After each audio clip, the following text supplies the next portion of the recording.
These are the examples for Geometry A, Credit 4, Lesson 6.3. Lesson 6.3, we're going to be covering yet one more congruence theorem. And this one's a special one. So we have seen, if I remember right, we have seen angle, side, angle. We have seen side, angle, side. We have seen angle, angle, side. And, side, forgot one there. Side, side, side. And then angle, angle, side. And so everything that we've done so far, we've seen either A or S, angles or sides and everything. And we're still going to be dealing with sides, but we're dealing now with a special congruence theorem, hypotenuse leg, which we call HL. It's only applicable or only used for right triangles. So that's why we haven't talked about it up till now, because we've been dealing with triangles that are not necessarily anyways a right triangle. So our next and I believe final congruence theorem, hypotenuse leg. So what is hypotenuse leg? So before we jump into the examples, hypotenuse leg, so we have a couple right triangles here. The legs are the two sides that form that right angle there. So those are the legs. The hypotenuse is the big side, the side that's opposite or across from the right angle.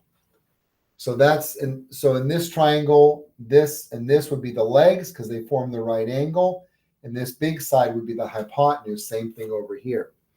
Now, hypotenuse leg. So you have to have the hypotenuse marked as congruent. And again, this is only in a right triangle. So if you're not working with a right triangle, meaning that you're not told that it's a right triangle, there's no way to determine or prove that it's a right triangle, this congruence theorem would not apply.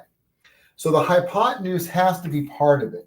And let's do this. Let's erase that. And just without all the labels, we can just look at the triangles.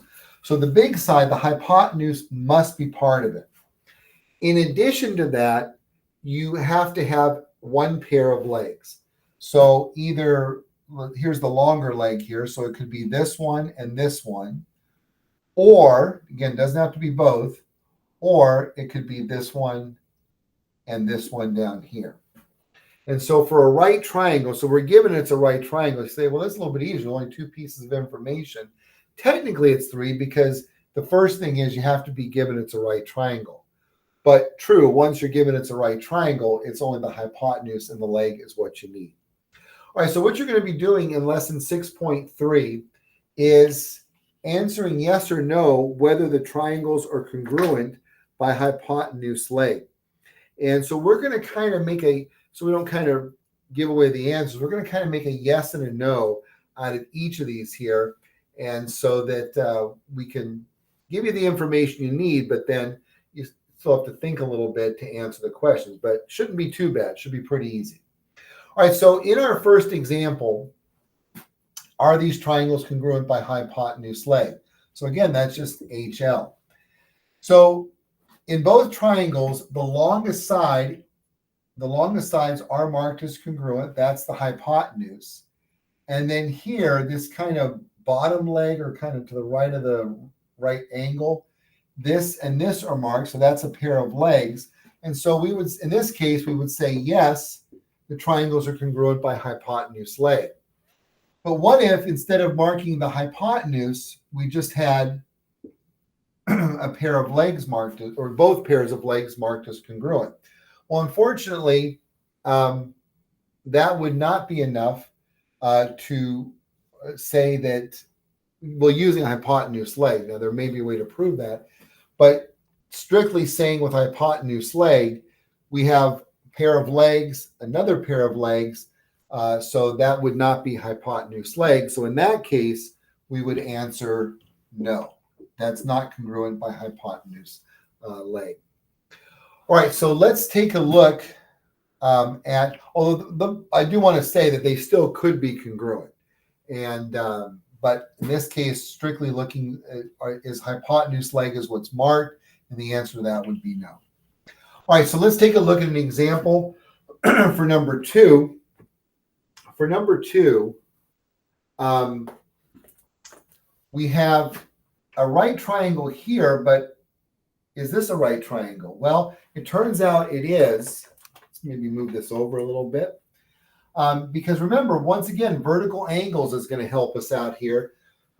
These angles are opposite each other. So if this is a right angle, then so is this. So they are both right triangles. The long sides, or the sides that are opposite the right angles, are marked as congruent. So that's the H. And we do have a pair of legs marked as congruent. Again, this is a leg because that's part of what forms that right angle. Same thing here. So we have a hypotenuse and a leg, the hypotenuses and the leg, and one pair of legs marked as congruent. So we could say yes here. So now what can we do to make this a no? Just so we're not saying yes and no on each of these here, or not making it so it's too easy. Let's just put it like that. So let's say we took this away here.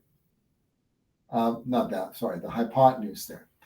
Well, now all we have is a pair of legs. And since there's no way to determine anything else given what we've been given here, we would just have to say that the answer is no here, that this is not congruent by hypotenuse leg.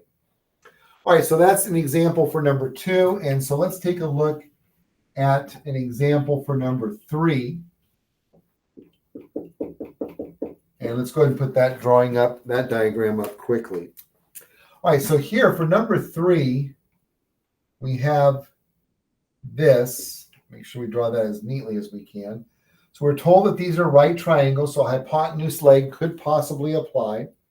And we have a pair of angles marked as congruent. Now you might say, well, wait a second. Oh, that's good news because I remember now. Vertical angles, right? These are also congruent, right? So we have all 3 angles congruent in one triangle, all 3 in the other, because the right angles are also congruent. But unfortunately, that's not enough because we're not told anything about the hypotenuse or the legs. And so these triangles are not congruent by hypotenuse leg. Could they be congruent? Yes, possibly. But the only thing we can say is, think about, you say, well, we have all 3 angles though, but think about it. I can have a triangle, this isn't a right triangle, and I could say that all 3 pairs of angles are congruent. But we can see obviously these 2 triangles are not congruent. All 3 angles have the same measure, all 3 pairs of corresponding angles have the same measure. But remember, congruent doesn't mean just same shape. It means the same size. And clearly, these are not the same size. So it is possible to have all 3 pairs of angles congruent, but the triangles are not congruent, whether it's a non-right triangle, as we just saw there, or with a right triangle. Now, how can we make this, how can we say yes to this? Well, let's say, we have to be given a couple more pieces of information. Let's say these sides here, these would be the hypotenuses. These are the long sides in each triangle. And then if we were either told or had a way to figure out either this pair of legs or this pair of legs were congruent, so let's say these, then we would have hypotenuse leg. And in that case, we could say yes. All right, so let's take a look now at an example for problem number 4. And again, same thing. We're just seeing different diagrams here. So let's take a look at this here. And we're going to do this. All right. So let's do this a little bit different. How about we make it like this? Let's make these the right angles. All right. So let's see what we're given so far here. So let's say that we were given this. And we've got a couple of right triangles here, but we're not told anything else. Since both triangles share this side, we can mark that as congruent.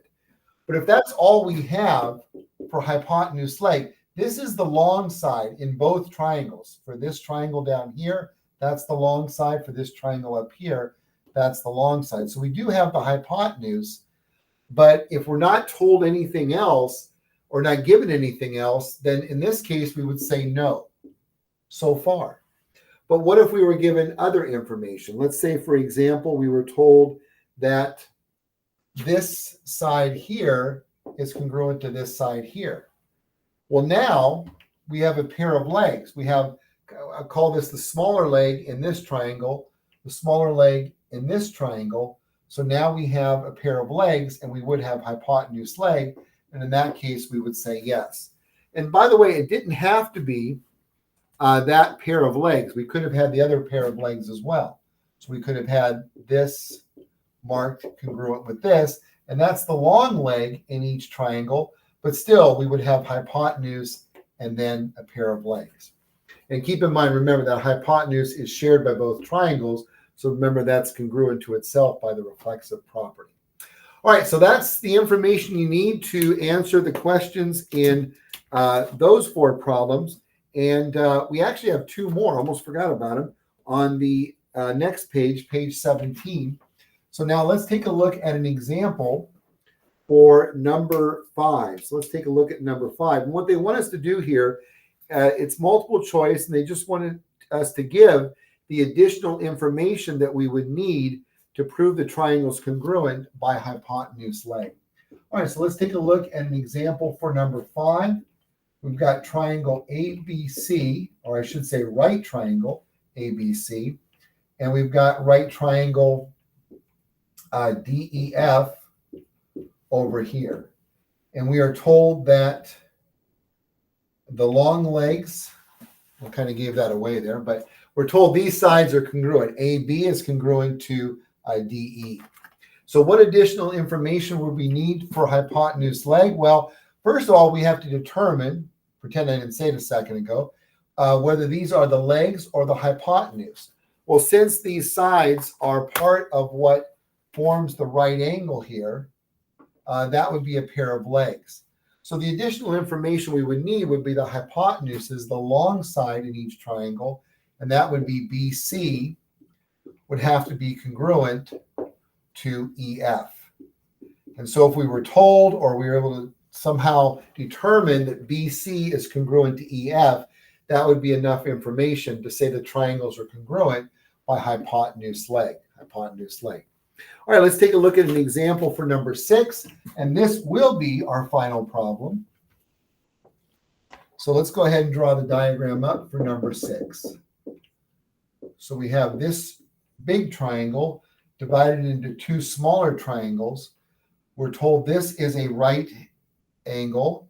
This is A, B, C, and this is D.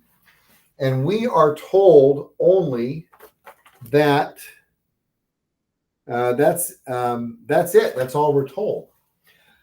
So now, it doesn't seem like we're given very much here, but remember the question is what one piece of additional information would we need to say that the triangles are congruent by hypotenuse leg? Well, first thing is, let's establish both of these are right triangles. Now, it's not vertical angles here, but since these two, this angle and this angle here, create a straight line or a straight angle, if this is a 90-degree angle, this must be 90 as well, or a right angle, because 90 plus 90 gives us 180. We also know, or can observe, that BD is shared by both triangles, so that would be congruent to itself. And it turns out that BD is the longer leg in both triangles. Notice that is part of what forms this right angle and this right angle. So we have a leg. So now what we would need there, therefore, is the hypotenuses in each triangle. So that would be, remember, the hypotenuse is the long side. So we would say AB is the long side in the triangle on the left. And let's mark that with 2 tick marks. And BC is the hypotenuse in the triangle on the right. And so now we could say that these 2 triangles are congruent by hypotenuse leg. And again, that leg is the leg that's shared by both triangles. So hypotenuse leg. All right, now that is it. That is it, 5 and 6 for making sure that is it. Yes, that is it for lesson 6.3. Again, pause, rewind the video as needed. And again, I'm sure you're going to do great with the work. And that's it for this video. We'll see you in the next video. Until then, take care and God bless.